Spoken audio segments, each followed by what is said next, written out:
Hello and welcome to the Superhero Hub. Today Brew. is Up Foul Review. That's even worse. And tell them what we're going to be reviewing. Stranger Things. Holla Holla Holla, episode 6, entitled The Monster. As you can recall, in the last episode, Nancy went through the tree stump, ended up in the upside down. So now you know that kind of... See, because the thing is, like, what's interesting last episode is that the guy kind of said you need a massive amount of energy to rip a hole in the fabric of reality to make a portal to this alternate dimension. Now it's interesting because you've got the thing in the laboratory, which we'll guess is a portal, but like, how did the one in the woods kind of open up? See, now you got to think if, like, because you had Nancy in there, and eventually she kind of gets out. Jonathan pulls her out, and then like it closes. So now you've got to kind of think, okay, did something happen in the woods to rip that hole there, or is it like, can the monster open portals, but then it'd just be like open and close the portals? If so, why wouldn't they have like attacked before? Right. Maybe they can, and you know, lots of horror stories about boogeymans and whatnot have come from that. Or maybe, you know, 11 is 11, so maybe there are other kids, and maybe one of them opened it. Right, okay. I mean, there's either that, or it could be like, because it's kind of anchored with that portal, maybe it can just open portals elsewhere. Yeah. Or maybe it can open portals back. Maybe once they go out the initial portal, it can open other portals to get back to where it was, but it can't open portals to get through that way. I don't know. Yeah. So they go back to, after that, they kind of sneak back in, get cleared up, and then you had your favourite character, Steve, rolling in his car with the top down, doing it big with his... I hate them little batty friends. I especially hate the girl, the kind of red-headed girl who's sitting in the back giving him like, I can't stand her, she's got a mouth on her, she needs to slap. So anyway, they're rolling down the road, and then he decides, I'm just gonna like climb up into a house. She looks in the window, she sees Jonathan and Nancy together, and then he just thinks to himself, aye, something's happening here. So then, yeah, instead of asking like a normal person, knocking on the window and being like, yo, what's popping? But even then, if you tried to explain to him what happened in that, I mean, it'd just be like, it'd be a tribulation, it really would. So then Jonathan decides, oh no, I'm going to make myself at home. I'm going to rifle through your cupboards. I'm going to find a cruddy little sleeping bag, and I'm going to sleep on your floor. Luckily, Nancy's so traumatized. She's not like, yo, what you doing, man? So, I mean, you got him sleeping on the floor. Not only that, you've got him up on the bed. Yeah, I know. See, he's smart in that, because let's speculate for a second, he's a virgin and that, but as soon as she was like, yo, come up here, he was straight up there. He weren't messing about. So credit where credit's due. And the sleeping on the floor thing was a cool move, because it's gentlemanly. Yeah, exactly. Yeah, a bit creepy, but gentlemanly. In fact, making it seem like you're caring, and that way you get an invite to the bed. Yeah, it's like she's like in the shower, and then he must have been like, I'm going to start like looking through your stuff. Oh, you know what I mean? It's like, because she blatantly didn't say stay here, so he's got no reason to be like, but he just thought, no, I'm going to go through your thing and find a sleeping bag and make myself at home. But the only thing this guy's good at is being a creep. Exactly. I mean, it kind of worked for him and that, but I mean, credit where credit's due. You didn't need to tell him twice to hop back into that bed. So he slept like a baby. Of course he did. You know what I mean? He's waking up in the morning, just like reading our books and that. Like, I couldn't sleep, and he's just like, like, yeah, I bet you could sleep, mate. So, he's such a weirdo, man. So anyway, I kind of liked him for that though. So you got her, she's reading, then she kind of speculates that this monster's drawn to blood. Because, I mean, you got to think anyway, if this monster's got no face, then, I mean, there's got to be some other way. Like, she speculates, like, the blood, Barb cut her finger and then it kind of nabbed her on the pool side. And then you got, like, the dead deer in the forest.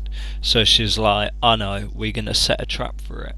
Which I guess is kind of smart. At least they didn't kind of go cack-handed like the first time and thought, oh no, we're just going to, like, take it on. Or like the boys as well, we're going to, like, take it on with our primitive weapons. At least we're going to kind of think of a way of trapping it. So, in fairness, the boys do have like a super-powered little girl with them. yeah, I guess so. But, like, will she be able to, like, use her powers? Well, I don't know. We'll get to that in a minute, won't we? So, yeah, with them, they're trying to make up with Lucas. Lucas is like, nah, I'm not feeling it. And then they go to his house. Dustin's like, yo, shake hands and that. What are you being bag-headed for? Like, Lucas is like arguing like a little crease, bored of him. And I just, you know what I mean? I think he is. I will agree. Is probably my least favourite guy in that. So he ends up. Yes, but what I will say though is, I think as kids we've all sort of had this kind of argument. I know I have, where your group splits and then you have this childish "I'm not going to apologise" thing, and eventually maybe up to a level-headed, cool kid like Dustin, my man, to fix things. Yeah, but anyway, it kind of didn't though, because it was like, yo, you have to ditch it's either the girl or me. And then Mike was thinking, nah, I ain't gonna see. That's kind of batty. It's like, why ditch the girl and that? So Lisa made a good point. She's like a weapon and that, which is kind of like demeaning towards her, because they've got. I think Mike likes her the most in that, but she's not like kind of. Yeah, she's a bit booky, but she's kind of nice in that. So you had him going off on his mission. Okay, you had Lucas, I'm gonna go and find the portal myself. So he dips off on his bike. So it's like, alright then mate, bye. Then I think that's a bit stupid. I don't really buy that. I can buy the kids as a group going on their little adventure, but not one of them running off. See, he should get killed. They're not going to kill a child. Yeah, I know, but it's like, yo, you should know better. So, and then you got Elle waking up. She must have fell asleep in the forest. She didn't get nabbed or anything. Nothing nabbed her. She just kind of fell asleep in the forest as you do and woke up fine. So who'd have guessed? You know what I mean? I wouldn't recommend it, but I mean, she's kind of cool. So she dips off to the shop, all kind of like mashed up and stuff. And then this was a cool scene. Well, she grabs the Eggos, walks out, and then the guy's like, thief, thief, and then she kind of blows up the door. Yeah. That was pretty decent, but I mean, she's not very kind of, for someone who, I mean, you'd think she would have kind of got the thing of like, keep it on the down low, but I bet she thought, you know what, I don't even care. She doesn't really get anything, does she? We know she's pretty much been raised in captivity. She doesn't understand people or things, and the only friends she has made at this point have ditched her. So, well, she kind of ditched them. Yeah, but she ditched them because they ditched her emotionally and they turned against her. So you got Hopper and Joyce. They kind of rang up because you remember a couple of episodes back they were going through the paper things in the library, and then they were like, oh, there's this woman who claimed they took her kid. So Terry Ives, so they managed to track her down, go to her house. She's kind of catatonic, not saying anything, and then kind of the sister gives the backstory about how she like volunteered for these tests while she was pregnant. It's like these guys weren't really very. Whoever was testing her, the CIA, you think they'd at least check if she's pregnant or whatever. Wouldn't they have not? Maybe they did. Did they not know? I don't really know. They must have done, surely. Their experiments are to do with, I assume, children. So I thought they knew. No, they just pick up random people and then like give them drugs and then kind of put them in the tanks like Elle was put in, and then see if they like develop any like powers or whatever. Right, but I thought they figured it out that she was pregnant and then staged the miscarried, Yeah, I think they must. and then took the baby. Whether they knew that instantaneously and thought, whether they knew that straight away and thought, "Oh no, we're going to do it and see if it does anything to the kid," or whether they found out a little later, I don't think they really came clean about that one. But they must have at some point, because they did stage to kind of miscarriage and then took the kid, which I mean apparently is Elle now. Yeah. So I mean, obviously she did develop powers. So yeah. That's how you made. I mean, we assume, like I say, Elle was 11, so maybe that's her. Maybe it's one of the other kids, and we're being led down the path to think it's Elle, and then there's going to be they're going to pull the rug from underneath us, and it's not. But I definitely think whoever did the experiment knew what they were doing when they took the baby. Yeah. Okay. I mean, I'll agree with you on that one, because I mean, again, when we're talking sensory deprivation, it turns out that Elle was actually the one who opened the portal in the first place. She kind of ripping the wall, because she kind of blew up the wall, and it turns out that was like the basis for the portal. I mean, whatever must have seeped through and like gooed it all up. So I mean, at least that's well established now. So I don't really think like Joyce and Hopper really got that. They're kind of, I think they're kind of looking for Elle now. They're like, because you had the, I figure they'll lead back to her because of like what happened at the supermarket. So then you kind of had Jonathan and Nancy in the kind of little store, and then it's like the girl in the car's like, "Oh, I can't wait for your movie," and then it's like they go to the cinema on the random. You know what I mean? Like, it was weird. I don't know how she managed to put that together so quickly. I mean, I guess it must be a really small town, but that would be, to me, that would be, maybe I'm just not a smart guy, but that would be some cryptic Riddler level clue. Like, what the hell was she talking about? And as usual, Jonathan's clueless. I mean, before that, yeah, you had him in the hardware store, and they're going monster hunting, and Jonathan thought it was like the funniest thing he's ever heard in his life. It's like, alright mate, calm down.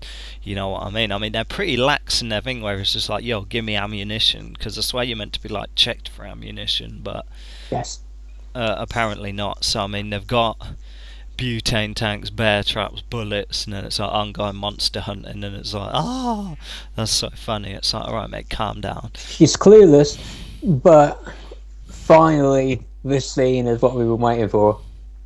Twofold. A, the boyfriend served the purpose, finally.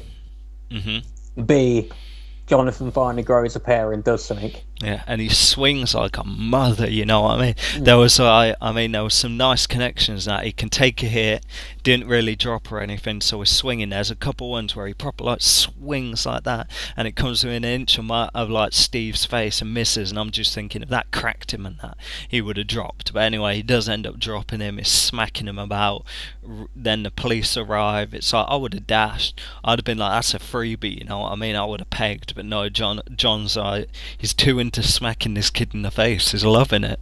You know what I mean? I'm sure he is, because he's finally letting it all out. Yeah, and he's finally become an active character, and it's worked. We've seen him try to do stuff before, like you know, at the end of the last episode and the beginning of this, looking for Nancy, but he's running around like an idiot, and basically she kind of saves herself. We've seen him do things previously, but every time he's tried, he's failed. This is the first time he's actually made an active move, and it's worked. Could have gone either way though. Couple times it would have been dread if Jonathan ended up getting battered. It would, but even then, at least he would have tried. At least he would have done something, and that he probably would have looked even better in Nancy's eyes if he got his ass kicked. You know, the sympathy, right? Yeah. So, as in usual Jonathan fashion, he does something great, and then he ends up cocking it up by smacking the police officer. Yeah. He gets carted away, and then you kind of had the police woman like tell Nancy, I was in love with you and that, because it's like, love makes you do crazy things. And then she was like, right, but this is it. This is you know, what we've been speculating about for the last couple of episodes. This is, everything's working itself out now, because everyone's getting together, everyone's meeting up. The cop and the mum are together, the kids are split, but the kids are going to be back together probably in the next episode, if not the one after, and we'll get to what happens at the end with them in a second. But you've got them, and now with Nancy and Jonathan being at the police station, and the mum and the cop coming, they're going to be together. And so the next step, I guess, will be to meet up with the kids now, who have just, I guess, permanently now dealt with the bullies in a pretty cool scene as well. Yeah, because I mean, see, them kids are out of control.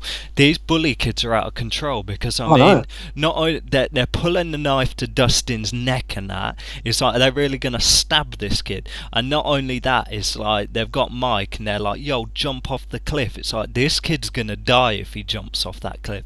So it's like, who do these bully kids are like really like kind of out of control? That's true. It's really escalated, isn't it? Because in the first episode, they were bullies, but bullies in the sense that we all would have seen, kind of doing a douchey, let's embarrass a kid in public thing. Yeah, and then they run about, right? Call them names and give them a little smacking, you know what I mean? The kind of like over, and then run about to their lesson on their merry way. Now we've moved to murder. Exactly. It's like attempted. Yeah, because I mean, say that, what, are they really going to stab Dustin? And it's like after, say he jumps off the cliff, look, we're pretty sure this kid's going to die. It's like, how do they explain it afterwards? That's murder too. Exactly. It's like, how are they going to, they're going to be like, they're going to find the body and then like, Dustin's going to, unless they're going to stab Dustin's going to be like, yo, they made him jump off the cliff. It's like, yo, you two are gone, you know what I mean? You two are in prison for like, well, I mean, generally that lacks sort of stuff, but I mean, you probably think that for that kind of stuff, that's like messed up, you know what I mean? It's really extreme, because I get, the argument you could make was, even though I'm sure the kid doesn't understand what's happened, I think in the back of his head, the kid could maybe know that the whole pissing himself in the school had possibly something to do with them, even though, there's no logic behind it. I could get behind that, and that he's embarrassed and he wants revenge for it. But to go to this flat-out murder, I do think was a bit extreme. I don't mind the show doing it. I just think it's a real extreme escalation in terms of the writing, how they've just gone to murder. Yeah, because that's basically, that kid ain't surviving. Sorry, no offence, Mike, you're a good kid and that, but it's like, that ain't happening for you. I mean, that's like crazy. So, I mean, they actually make him jumps off, and then, by Jove, is saved by Elle, and then Elle dashes my man on the floor and that, and then like apparently breaks the other guy's arm. It's like, mate, you're lucky in that, because those kids need something to happen to them. She should have broke both their arms and that, because I mean, you can't go around. Can you imagine later in life? They're like going to be white. They'll probably be in prison by the time they're 18 for actually like killing someone or stabbing someone. Because that's I will say it does kind of it's like, the whole show is kind of like an 80s vibe, right? It does kind of have a Stand By Me vibe, and the Kiefer Sutherland, even though he's a lot older than those kids, the kind of his bully from that movie. So in that sense, I can get it, and it does also justify how extreme Elle is, because if they were still acting the way they were in the first episode when they were bullies, but schoolboy bullies, her doing what she did would perhaps make her seem dangerous and overreaction. Whereas if they are attempting murderers, then you can get behind Elle breaking that kid's arm. But yeah, that's okay. Yeah, it's like that kid's lucky breaking arm is all he got, because I would have backed the. If I had powers like that and he was messing like that, and I mean I was aware of it, I looked at this kid and thought, yo, you just tried to kill him. I would have like flung him about a bit. That's all I'm gonna say. It was definitely, obviously we've seen Elle use her powers before and whatnot, but this was the first instance of her having like a real superhero moment. So now they had the kind of group hug, so they're all together now, and then we kind of pan to Lucas, who's kind of desperado, gone out on a whim, and that is at the facility, and then I still think that's weird. Yeah, it is I think he's looking to get slapped up so he could be like, come back and be like, oh, look what you've done, because of something you did. I went out on my own and got myself like injured in that, and it's all your fault. Like, if you guys listened to me, this wouldn't have happened. You guys shouldn't have let me go by myself. So he sees all like the cars roll out, because you saw earlier when like he goes off on his bike, and then there's a light and power, Hawkins light and power van, and he like the guy waves and he waves back, and then it turns out they're working for the Department of Energy, so all their vans are rolling out, and then they must think that they must be heading to kind of pick up Elle or whatever. Right. Also, I'm trying to remember if it was this episode or the last episode. There was that lady who obviously works for the government people, the bad guys, who visited the teacher. Yeah, right? that did happen this episode. So I mean, I was getting to that. That's kind of, I mean, you'd speculate that they're going to their house because of they intercepted like the kind of ham radio broadcast or whatever at whatever that division is. So they must kind of realise that, you know, they go to the teacher's house. They're asking him like, oh, do you know any like people who'd be interested in this program, science, technology, and whatever? And then he must have named them kids like, oh, blah blah blah. These kids and that are they come into, they're interested in like technology, ham radio. He must have dropped that off camera, but you'd think that's kind of what he said. And that he started singing like Lionel Richie, told her everything. I was like, thank God she kind of, well, I mean, you don't really see, so for all you know, and that you kind of think that teacher's probably dead or something. I don't think so. I thought, I hope not, because they didn't kill him on screen. I don't think so. I did think it was going to be, as the scene was playing out, it might be like the guy in a diner in the first episode, but I think he's probably alive. I hope so. He's a kind of alright guy, you know what I mean?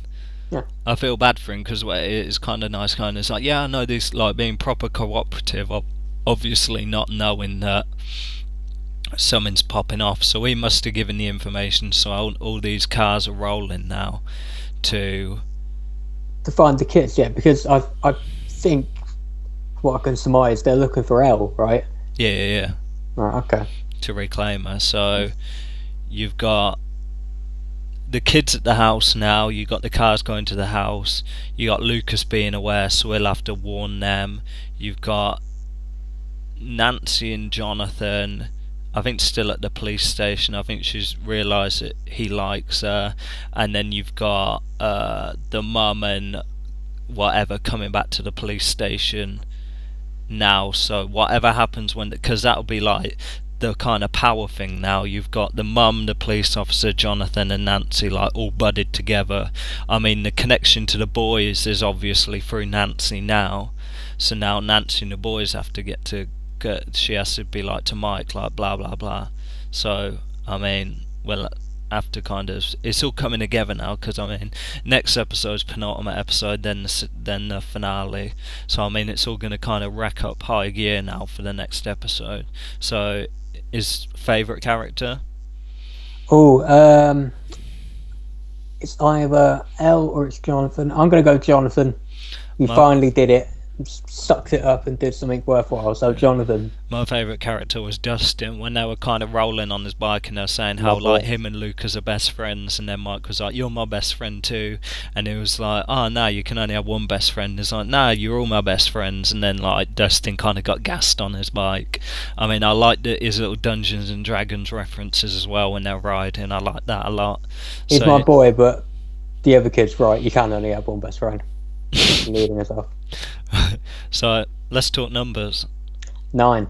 I thought strong episode, strong moment for Jonathan. Finally brought the boyfriend thing to a head. Great moment for Elle in the store. Some real development in the plot, like I say, everything's coming together. So 9. I'll holler at that. I'll holler with a 9. We'll see if like the next 2 episodes can tip over a 9, but for the moment it's moving thick, it's moving fast. Someone's going to pop next episode. It's going to be great.